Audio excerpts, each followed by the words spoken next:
नमस्कार। भाषा ज्ञान पर आधारित हमारे चैनल हिंदी जगत में एक बार फिर आपका स्वागत है। बच्चों, क्विक रिवीजन 2024 की इस सीरीज में हम चैप्टर वाइज रिवीजन करते हुए प्रश्न उत्तरों के माध्यम से पाठ के सभी आवश्यक बिंदुओं पर निगाह डालेंगे। हमारा आज का वीडियो कक्षा 10वीं कोर्स ए की पाठ्य पुस्तक क्षितिज भाग 2 के अंतर्गत तुलसीदास जी द्वारा रचित पद्य पाठ राम लक्ष्मण परशुराम संवाद पर आधारित है। तो आइए प्रारंभ करते हैं। प्रश्न 1। तुलसीदास जी को हिंदी साहित्य में किसकी उपाधि दी गई है? उत्तर: तुलसीदास जी को हिंदी साहित्य के सूर्य की उपाधि दी गई है। प्रश्न 2।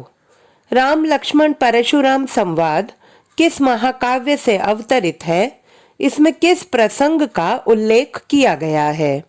उत्तर: राम लक्ष्मण परशुराम संवाद तुलसीदास जी द्वारा रचित रामचरितमानस से अवतरित है। इसमें सीता स्वयंवर के दौरान श्री राम द्वारा शिव धनुष तोड़ने एवं क्रोधित परशुराम के साथ लक्ष्मण जी के व्यंग्यपूर्ण विवाद को दर्शाया गया है। प्रश्न 3। शिव धनुष के टूट जाने से क्रोधित परशुराम को शांत करने के लिए राम ने क्या कहा? उनके वचनों में उनका कौन सा गुण झलकता है? उत्तर: शिव धनुष के टूट जाने से क्रोधित परशुराम जी को शांत करते हुए राम ने कहा कि इस शिव धनुष को तोड़ने वाला आपका ही कोई दास है, अतः मुझे आज्ञा दें। श्री राम के वचनों से उनकी निडरता, सत्य प्रियता और विनम्रता झलकती है। प्रश्न 4। राम लक्ष्मण परशुराम संवाद की भाषा कौन सी है और इसमें किस किस छंद का प्रयोग किया गया है? उत्तर: राम लक्ष्मण परशुराम संवाद की भाषा अवधी है और इसके अंतर्गत मुख्य रूप से दोहा और चौपाई छंद का प्रयोग किया गया है। प्रश्न 5। लक्ष्मण राम और परशुराम के संवाद के बीच क्यों बोल पड़े थे? उन्हें परशुराम के किस कथन पर आपत्ति थी? उत्तर: राम द्वारा स्वयं को उनका सेवक कहने पर परशुराम क्रोध में भरकर बोले कि सेवक सेवकों के समान व्यवहार करता है, परंतु तुमने तो शत्रुओं जैसा व्यवहार किया है, इसीलिए तुम सहस्त्रबाहु के समान मेरे शत्रु हो। परशुराम के मुंह से राम के प्रति इन अपमानपूर्ण वचनों को सुनकर ही लक्ष्मण बीच में बोल उठे थे। उन्हें परशुराम द्वारा श्री राम को सहस्त्रबाहु के समान घोर शत्रु कहे जाने पर आपत्ति थी। प्रश्न 6। परशुराम ने अपने पराक्रम की प्रशंसा किस प्रकार की? उत्तर: परशुराम ने अपने पराक्रम की प्रशंसा स्वयं करते हुए कहा कि मैं महाक्रोधी हूँ, क्षत्रियों का प्रसिद्ध द्रोही हूँ, ब्राह्मणों का समर्थक हूँ, सहस्त्रबाहु संहारक हूँ एवं बाल ब्रह्मचारी हूँ। प्रश्न 7। पाठ में रघुकुल भानु किसके लिए प्रयुक्त हुआ है? उत्तर: पाठ में रघुकुल भानु श्री राम के लिए प्रयुक्त हुआ है। रघुकुल में जन्म लेने वाले राम अपनी तेजस्विता एवं प्रताप के कारण रघुकुल में सूर्य के समान माने जाते थे। प्रश्न 8। क्रोधित होते हुए भी परशुराम जी ने लक्ष्मण का वध क्यों नहीं किया? उत्तर: क्रोधित होते हुए भी परशुराम जी ने लक्ष्मण का वध नहीं किया क्योंकि लक्ष्मण किशोर वय के बालक थे और उनके वचनों को उनकी नादानी समझकर ही परशुराम सह रहे थे। प्रश्न 9। छुअत टूट रघुपत ही न दोसु, यह कथन किसने, किससे, किस प्रसंग में कहा? उत्तर: शिव धनुष के टूटने पर परशुराम जी द्वारा क्रोधित होने पर लक्ष्मण जी ने यह कथन परशुराम जी से कहा था। प्रश्न 10।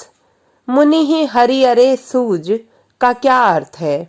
उत्तर: हरिअरे सूज का अर्थ है वास्तविकता से अनजान होना। प्रसंग में परशुराम जी ज्ञानी होने पर भी राम लक्ष्मण को साधारण राजकुमार समझने की भूल करते हैं, इसीलिए उक्त पंक्ति कही गई है। प्रश्न 11। विश्वामित्र जी परशुराम के किस व्यवहार पर मन ही मन हंसते हैं? उत्तर, परशुराम जी राम लक्ष्मण को साधारण राजकुमार समझ रहे थे, जबकि विश्वामित्र जी वास्तविकता से परिचित थे। अतः वे परशुराम की अज्ञानता और क्रोध पर मन ही मन हंसते हैं। प्रश्न 12। गाधी सुनु किसे कहा गया है? उत्तर, गाधी सुनु का अर्थ है गाधी का पुत्र अर्थात विश्वामित्र। प्रश्न 13। परशुराम ने लक्ष्मण के लिए किन किन शब्दों का प्रयोग किया है? उत्तर, क्रोध में भरे हुए परशुराम ने लक्ष्मण को मूर्ख, निडर, काल के वशीभूत वाचाल और सूर्यवंशी कुल में चंद्रमा के कलंक के समान कहा है। प्रश्न 14। लक्ष्मण जी ने वीर पुरुष की किन विशेषताओं को बतलाया है? उत्तर, लक्ष्मण जी के अनुसार वीर योद्धा युद्ध क्षेत्र में शत्रु को सामने देखकर अपनी वीरता का स्वयं बखान नहीं करते, वरन युद्ध में पराक्रम दिखाते हैं। प्रश्न 15। कुम्हड़बतिया का उदाहरण क्यों दिया गया है? उत्तर, परशुराम बार बार लक्ष्मण को डरा धमका रहे थे, इसीलिए लक्ष्मण ने कुम्हड़बतिया का उदाहरण देकर स्पष्ट किया कि वह कुम्हड़े के फल के समान कमजोर नहीं है। प्रश्न 16। क्षत्रिय कुल में किन किन पर प्रहार नहीं किया जाता? उत्तर, वेदों के अनुसार क्षत्रिय कुल में ब्राह्मणों, देवताओं, हरिजनों और गायों पर प्रहार नहीं किया जाता। प्रश्न 17। ऊखमय खांड एवं अयमय खांड से क्या तात्पर्य है? उत्तर, ऊखमय खांड का अर्थ है गन्ने के रस से बनी खांड और अयमय खांड का अर्थ लोहे से बनी खांड अर्थात तलवार से है। प्रश्न 18। परशुराम के क्रोधित होने का मूल कारण क्या था?